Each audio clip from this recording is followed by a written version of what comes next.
I just got home from an early screening of a movie advertised as an erotic thriller. And although I don't know if I'd completely agree with that categorization exactly, I am shook. I am shook more than I have been shook by any movie that has attempted to shook me or shake me in some time. So let's get into it. What's up, my dude? Your friendly neighborhood Tony here, and as I do with all my reviews, I'm going to give you a little bit of information about the movie I just saw, who made it, what it's about, all that good stuff. Then I'll go into the things I did and did not like about it, the pros and cons. And finally, I'll let you know who I think this movie is for, if anyone. If that kind of thing sounds good to you and you want to keep up to speed on all the new big movies that are coming out in theaters and at home, make sure you subscribe. Okay, so the movie in question is called Fair Play. It originally premiered at the Sundance Film Festival, but that was before I was a certified critic, so I didn't get to see it until just now. If you want to check out Fair Play, it'll be released in limited theaters on September 29th, and Netflix just dropped a solid 20 mil on it to have it released on their platform afterwards. I think we're looking at October 13th for Netflix. Fair Play is written and directed by relative newcomer Chloe Domont, and way to go, Chloe. Seriously. Prior to this, she had directed a few TV episodes here and there and some shorts from way back in the day. As far as the plot is concerned, in Fair Play, an unexpected promotion at a cutthroat hedge fund pushes a young couple's relationship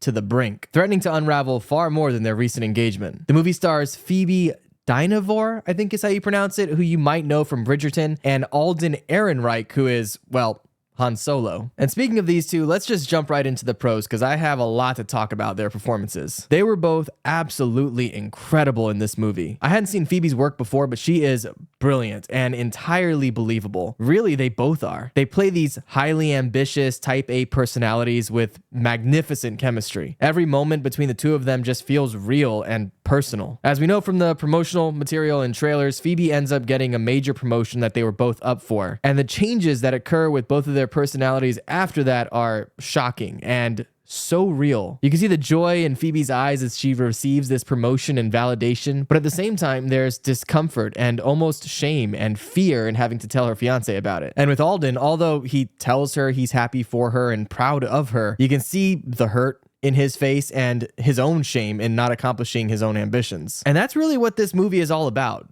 What happens when love collides with ambition? Watching some of the scenes between Phoebe and Alden are painful. Just being a fly on the wall of their apartment and seeing these painfully real and deeply uncomfortable intimate moments. It's just so real. I keep saying it, but that's what it is. And honestly, movies like this are such a promo for therapy. Like, no one here is a hero. Yes, you can argue that one might be more at fault than the other, but by the end of the movie, I want nothing to do with either of them or the industry that they work in for that matter. Chloe, the writer/director, does an amazing job illustrating what happens when an emotionally underdeveloped couple experiences these shifting power dynamics. If you watch the movie with friends, there are so many conversations to be had afterwards about masculinity or career focus and power dynamics in relationships, or just plain communication between partners and how insanely important that is. There was a part in the movie where Alden's character reveals something that I would say is pretty monumental as far as his inspirations and goals are concerned. And I got the feeling that he had never told Phoebe's character about that, and that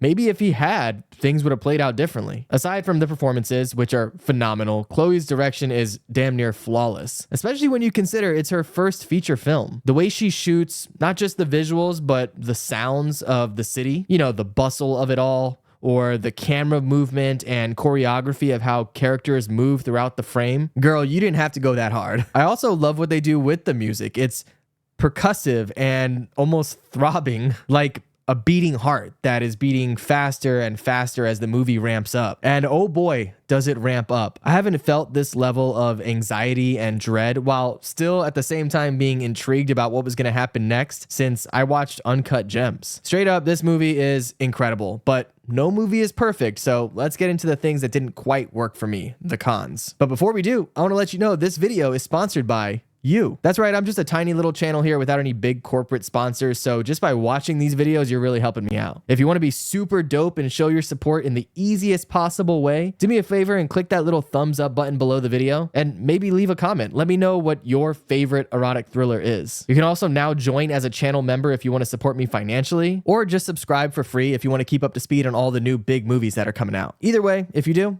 I appreciate it. All right, back to the cons. And if I'm being honest, there aren't many, so I'm about to nitpick. The first thing that comes to mind is the shift in Alden's character. There's a moment where he goes from being happy for Phoebe to, well, not. And I feel like this shift was a bit more jarring than I would have liked to have seen. It felt sudden. And also that there may have been some other scenes, particularly with some character development that we were missing from the movie. Again, this is me nitpicking, so you may not pick up on that, but for me, there was a moment where I was just a bit thrown off by how quickly his personality shifted. Another potential issue I have is with the ending. I mean, I did like it, but it also felt jarring. Throughout the whole movie, tensions are escalating, and there's this massive release towards the end. But then we get one final scene with the couple, and some things happen that I won't spoil, but it felt extreme, even for as tense as the movie is. I don't know, I might have to reflect on that one a bit more. I just know walking out of the theater, I was a little taken aback. But look, man, this movie is amazing, and I'm just grasping at straws here. I don't want to rain on anyone's parade. Fair Play is an amazing exploration into the